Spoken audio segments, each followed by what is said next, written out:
I think a lot of times people lack clarity. They lack a clear destination, a clear definition of what will make them happy or what will make them feel fulfilled. And having that sense of clarity, breaking it down into its smaller components and getting clear on each one can help you get clearer on the overall picture and help make it much more attainable. Yeah, and I think it is working at different levels, right? Like at the beginning, you want to have good habits. You want to have a good system for living. You want to function well. But your functioning well is kind of guided by what your core values are. And your core values might be guided or defined by what your larger mission or purpose is. So there's kind of a hierarchy where everything falls in line and informs the thing above it or below it. I think the core values are useful as kind of like a middle position between purpose and habit. The most lacking thing in so many people's lives today, whether rich or poor, no matter what your circumstances, is fulfillment. And we're going to talk about how to find fulfillment in your life in this week's episode of Mindset and Mastery.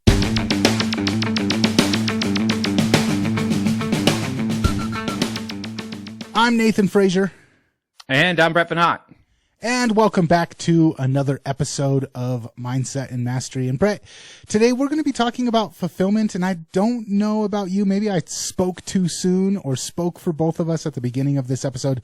But I find that with my clients and with everyday average people in my life, no matter where they're at on the economic ladder, fulfillment in life is something that almost everybody is struggling to find. Even the most wealthy people that I know still struggle to find fulfillment in life.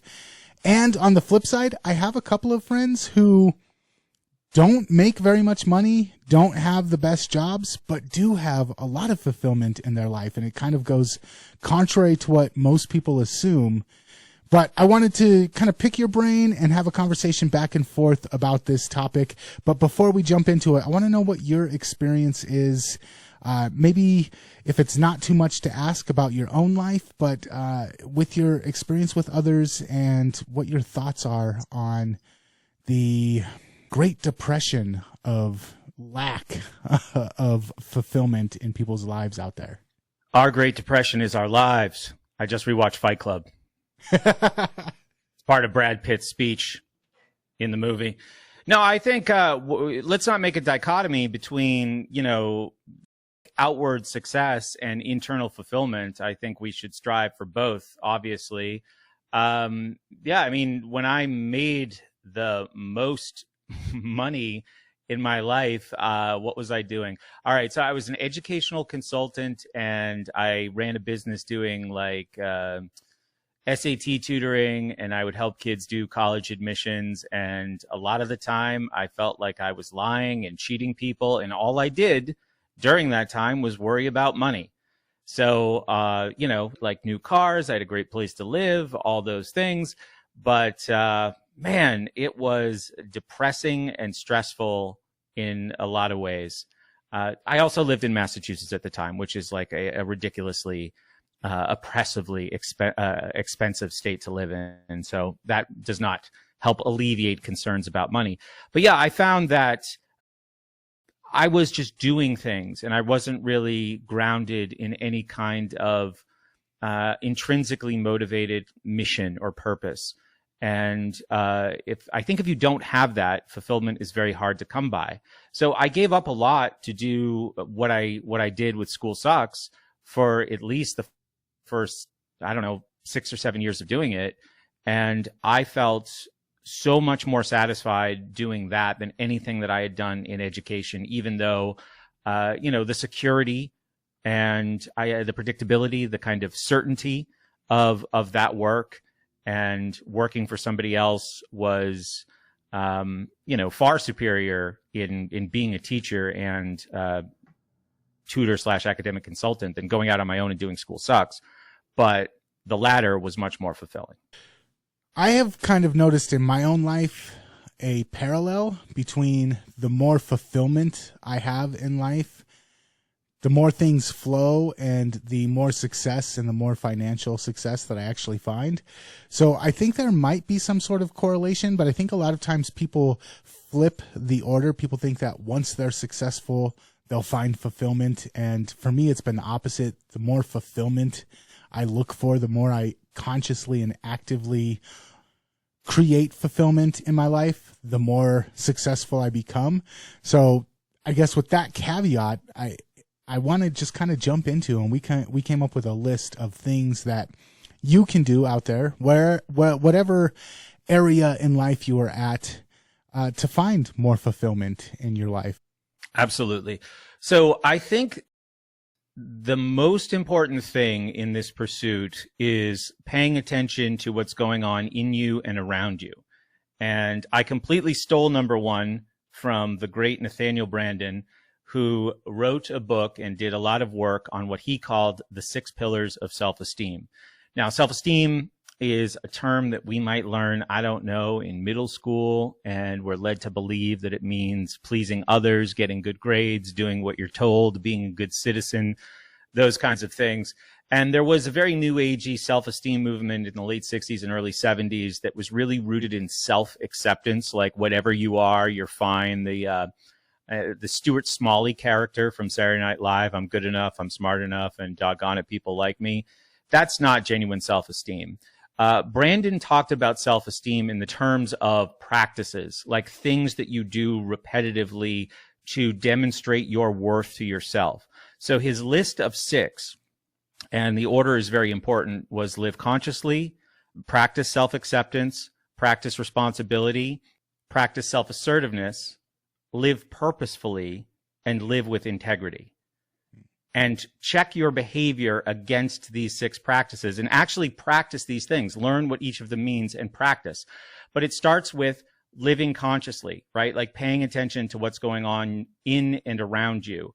One of Branden's great quotes is, the more I live consciously, the more I trust my mind and respect my worth. And if I trust my mind and respect my worth, it feels natural to live consciously. So it's almost like a cycle that builds on itself. So this is just about really having, an active mind, having a positive orientation towards collecting facts, even if those facts make us uncomfortable, right?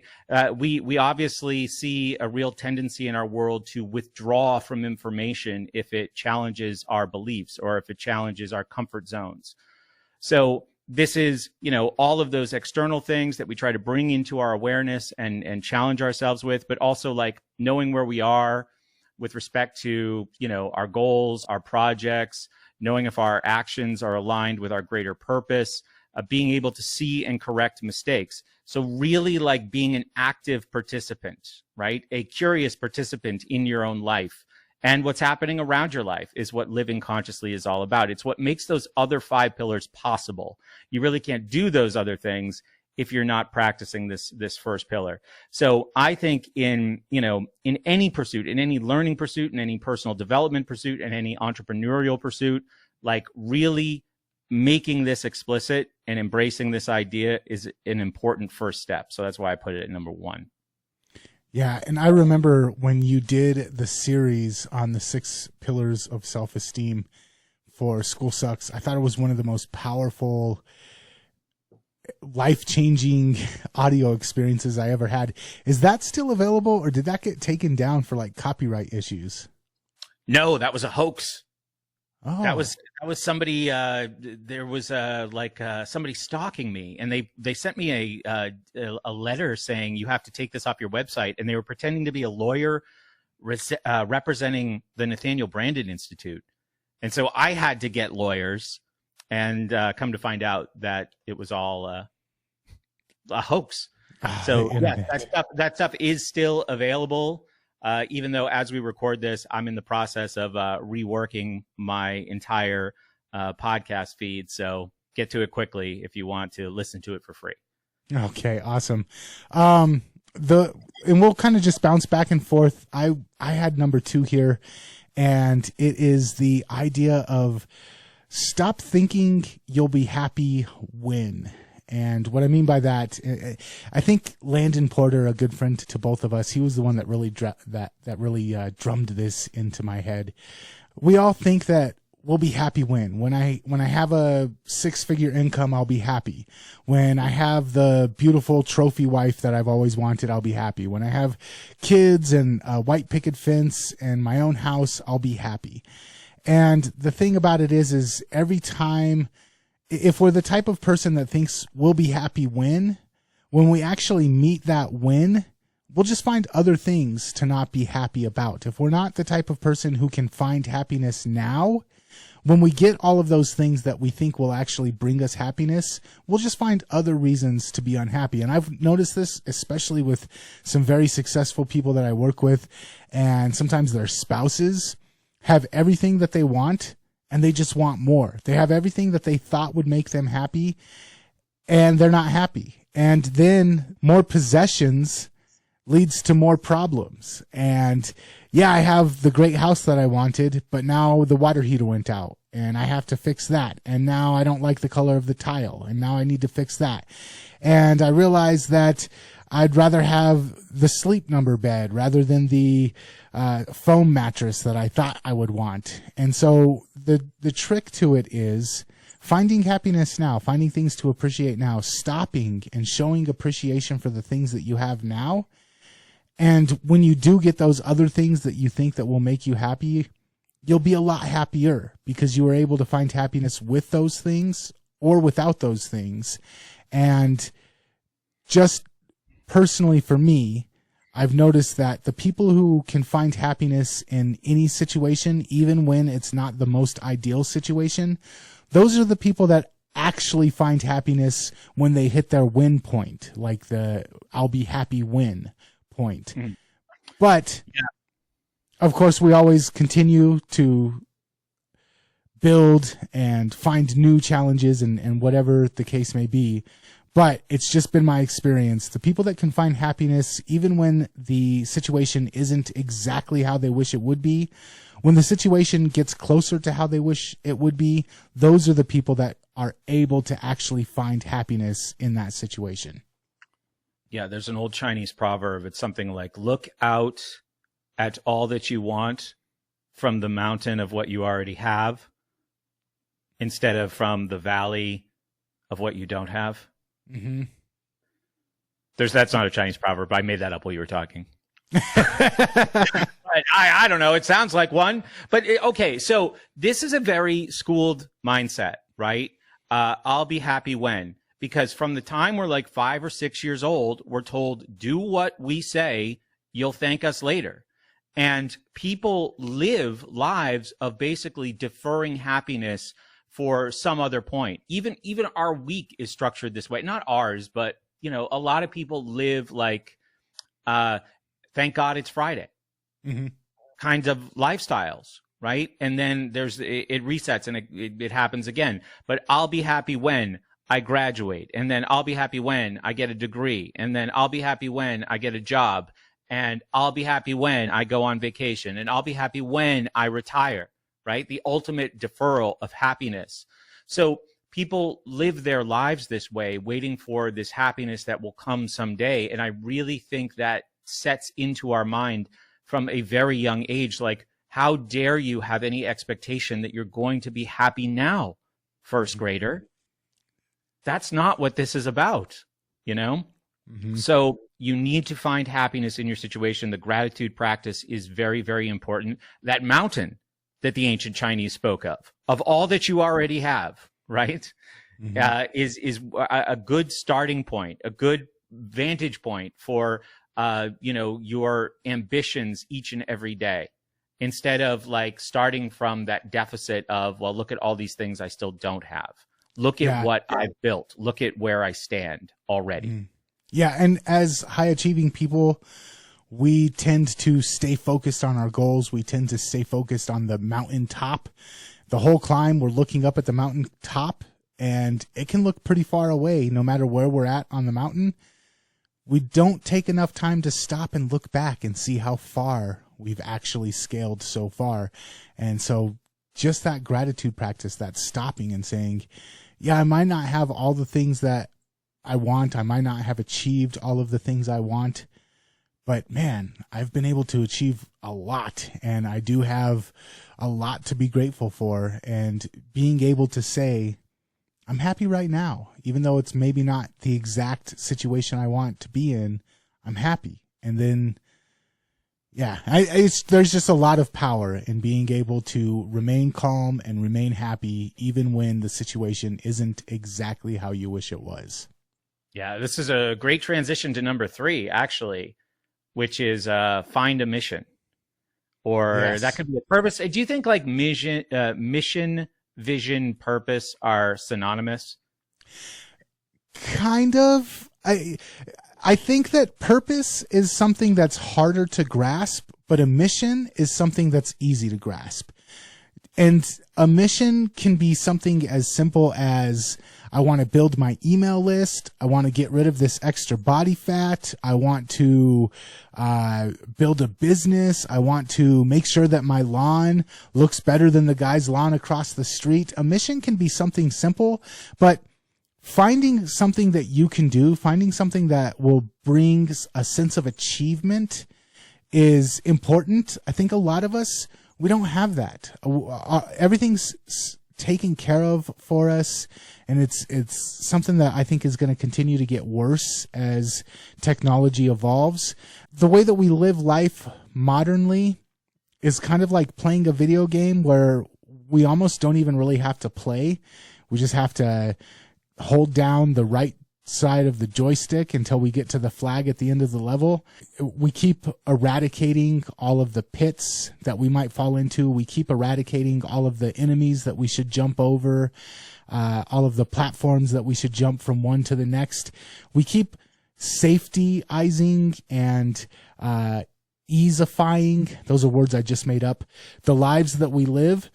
And because that's happening, people don't have that mission. People don't have that drive as much anymore. A lot of people can just wake up and play video games all day, or wake up and do a Zoom call for work, or, you know, the challenge isn't there. The drive isn't there. But those of us that have missions, things that we dedicate ourselves to, we say, hey, this is something I am going to do. And we do it, and then we say, okay, this is the next thing that I'm going to do. And then we do that, and we continue breaking outside of our comfort zones, and we continue doing one thing after another. That not only builds self-esteem, it not only gives us a reason, even if it's just something like, hey, I'm going to start learning how to take care of plants. Now something is in my hands. The life of this plant is in my hands. It gives me a reason to get up, to make sure that I'm there. I show up each day for this plant, even if it's something as simple as that. Having a mission gives you fulfillment. It also makes you very attractive to other people. When other people who don't feel like they have fulfillment in their life, don't feel like they have a mission in life, when they see you and they're like, man, this person's achieving, this person's driven, this person has purpose, that's very attractive to other people. And you'll attract people who don't have it. You'll also be very attractive to people who resonate with it. And so you'll start attracting into your life people who also have missions, and you'll be able to brainstorm, you'll be able to collaborate, you'll be able to create things like this right here, Mindset and Mastery, what me and you are doing. I think both of us are very mission-driven in life, and it was just kind of a natural collaboration for us to work on this project as well. And hopefully we're attracting an audience of people that are very like-minded, and that community, that connection based off of being mission-driven people, it's almost impossible not to have a sense of fulfillment when you're living that kind of lifestyle. Yeah. When you were talking about challenge or the lack of, do you know who you reminded me of? Jordan Peterson. Brad Pitt in Fight Club. Oh, The movie was really, at the end of the last century, a final warning about the emasculation of men and nerfing of the world, mm-hmm. right? Where, right before he said, we have no Great Depression, he said, we have no Great War, So this is something that I've actually found myself talking about a lot, I think really since I rewatched the movie. is like looking for those kinds of challenges that we have this luxury today of living without. I don't think it's healthy for a lot of us. So I do want some distinction. When you talked about mission, you listed off a few things that kind of sounded like goals, right? Like, I want a better lawn than my neighbor, which, by the way, is the worst goal, right? Get rid of that lawn, plant corn. But they sounded like, medium to long-term goals that you were talking about. So what is the distinction between a mission and a goal? And a follow-up question would be like, how many missions could a person pursue at a time? Now, certainly that's very open-ended. It could be different for a lot of people, but like, what do you think of all that? Is a mission a goal? Is it something you could pursue 2 or 3 missions at a time? What do you think? I think a mission and a goal, there's a lot of overlap between the two. A lot of times a mission is a bit more broad and it's made up of a bunch of goals. But like I said, even when it comes down to, I'm the person responsible for keeping this plant alive, that can be a mission. That can give you a sense of fulfillment. So missions can be grander. Missions can encompass a bunch of goals. But I think that, a mission can consist of just one goal as well. Yeah. Again, I like to talk about purpose, which is maybe like bigger picture mission, a kind of singular mission that you might have micro missions that feed into this larger thing called purpose. So I, wrote one for myself years ago, and it wasn't like it began the day I wrote it.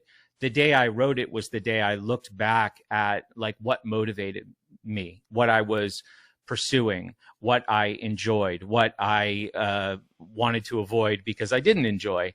And it was something like, to help people liberate themselves from the things that make them unhappy and unfree, and to enrich their lives using whatever unique blend I have of, being able to provide education, which was a huge part of my career and, even my podcasting, entertainment, and accessibility, like giving people an entry point into a window, maybe into a new world, being accessible. Like that was the 1, 2, 3, the things that I could combine. Like lots of people are very educational. Lots of people are very entertaining, but being able to be accessible, I thought that was the 1, 2, 3. And that's I forget who, it might've been our friend Landon who actually said, find that intersection of 3 things.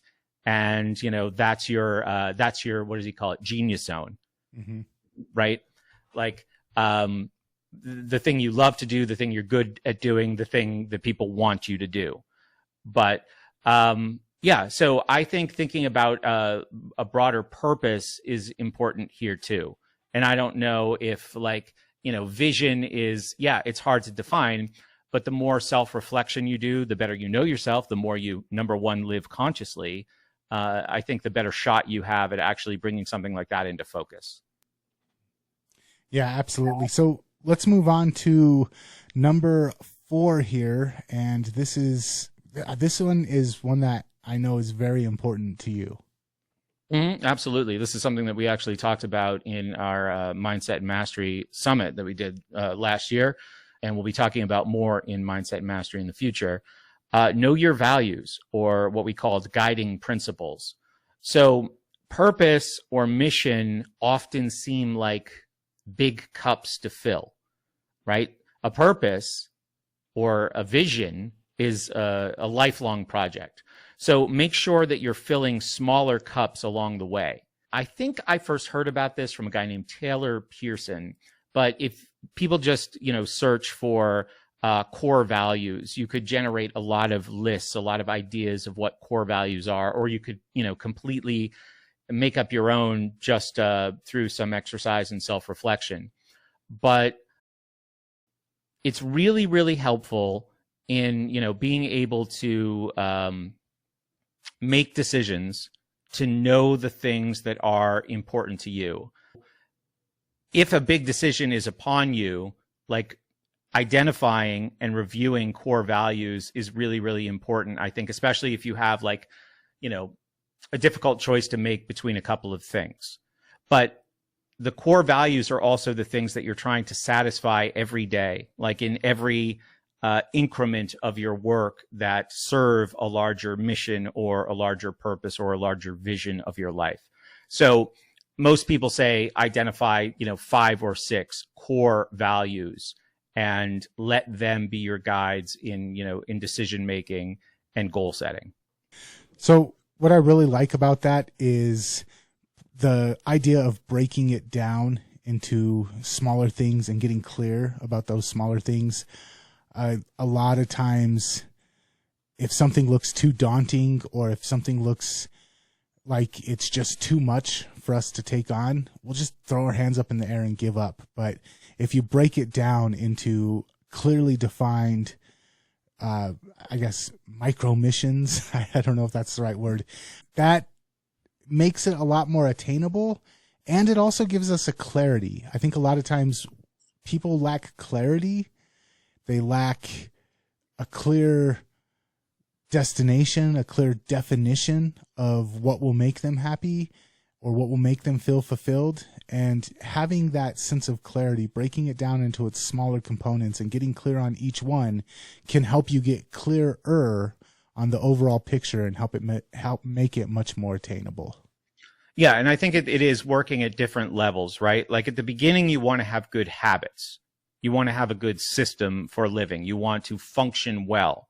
But your functioning well is kind of guided by what your core values are. And your core values might be guided or defined by what your larger mission or purpose is. So there's kind of a hierarchy where everything falls in line and informs the thing above it or below it. I think the core values are useful as kind of like a middle position between purpose and habit. Yeah, absolutely. Yeah.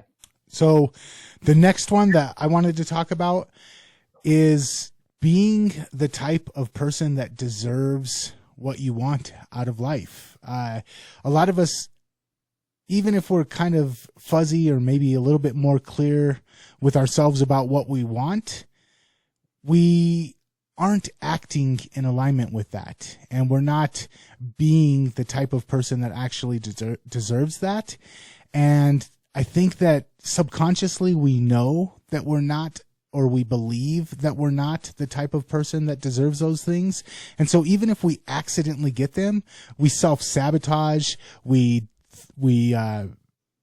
find reasons to escape. It's kind of like if, in my own instance, things that I've had to get over in my own journey as a copywriter and as a marketer, until I believed that I was worth the money that a good copywriter or a good marketer deserved to make, whenever I had somebody come and offer me, I would come up with all these reasons as to why I didn't want the job. I would be like, I don't want it because of this. I don't want it because of that.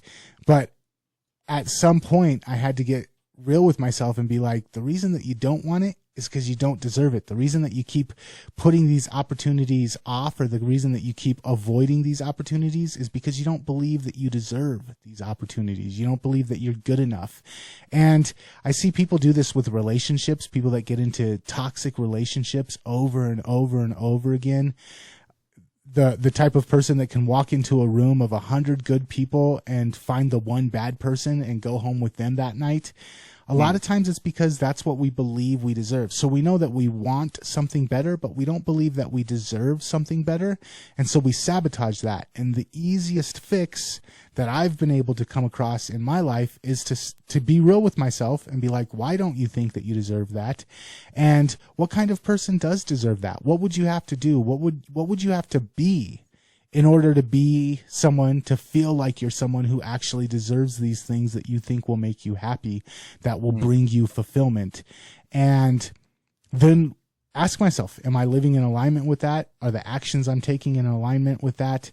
And I didn't make a note of this, but one of the other things that I find is truly important to this whole process is, instead of just beating yourself up every time that you do something that's not in alignment with it, or every time that I'm so stupid, I'm so worthless, I don't deserve to have a good man in my life because I'm just an idiot or whatever, instead of always focusing on that, once you know what type of person deserves the things that you are looking for, and once you make a conscious decision to start living that life and start being that type of person, every time you do something in alignment with it, stop and thank yourself. Show gratitude to yourself and be like, thank you for doing what you know you should be doing in order to live the life that you want to live. It's so important to live in alignment, and it's also important to stop and congratulate and celebrate and thank yourself for when you are acting as the type of person that deserves the things that you want. Yeah, I think a way to think about it is like as your best self or your highest self. And a term that I really like, and I hope people will commit to memory, is self-leadership, right? Like we're composed of all of these different parts and voices. And there's a really, I think, useful, even though people keep rolling their eyes at me every time I want to talk about it, psychological framework called internal family systems therapy that basically says we are composed of different parts. The parts have different levels of resourcefulness and maturity.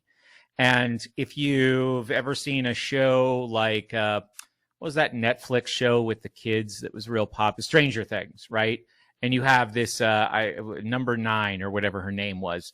And she's part of this MK Ultra like mind control experiment on children. And this was, I think, with an understanding of this fractured personality psychology, where you could, if a traumatizing event happens early in life, you could break off a stored traumatized child inside the larger system of a person's personality. So, trauma is kind of a loaded word and it means different things to different people. But when we're younger and we don't have wisdom or perspective, more things are potentially traumatizing. So we're all carrying around these damaged younger selves inside us, or these programs that were written accidentally, sometimes maliciously, but often accidentally by parents or experiences that we have with peers or in school. And, those are the things that often produce self-sabotage. You mentioned self-sabotage. So then we have more mature parts that are like managers. And a manager might say, when the exiled, vulnerable part goes, I'm afraid, I can't do this, I'm not good enough. The manager says, well, I really don't want to do this. You gave that example when like evaluating clients you want to take, right? A manager steps up and says, well, here's like the rational assessment of this whole thing. But the manager is trying to protect, kind of a weaker part of our self system. So keeping that concept in mind, like if I was at my best, or if I am at my best, or if I can speak with my highest and best voice, what would I do and what do I deserve as a result of that doing in this situation is another really useful way to think about it. So IFS, internal family systems, get into it if you want, or roll your eyes at me if you prefer. But that concept of self-leadership and the idea that we're made up of a variety of different voices that have various levels of resourcefulness and strength, I think is an important thing to keep in mind. So you actually added a bonus, number 6, to our list. And I really like this one. I really am glad that you did. So I'm going to let you take it. Yeah, this one's simple. Just be kind to other people and do things out of the goodness of your heart without any expectation of anything in return. This can be opening a door for somebody, simply smiling at somebody, giving your time to a charity organization that you believe in. Being a blessing in somebody else's life is a blessing in your own life. And I know that we have this discussion about, are you really being selfless because you're getting something out of it? You're getting a sense of importance or self-gratitude or those fuzzy, warm, good feels that you get in your belly when you do something good for somebody else. But really, though, just taking half of a second to an hour to a whole day out of your time to do something just for somebody else without the expectation of getting something in return gives you a huge sense of fulfillment. And I'm kind of like, my philosophy on most things is give that which you wish to receive, and give it without the expectation of receiving it. And usually it comes back to you, multiple times fold.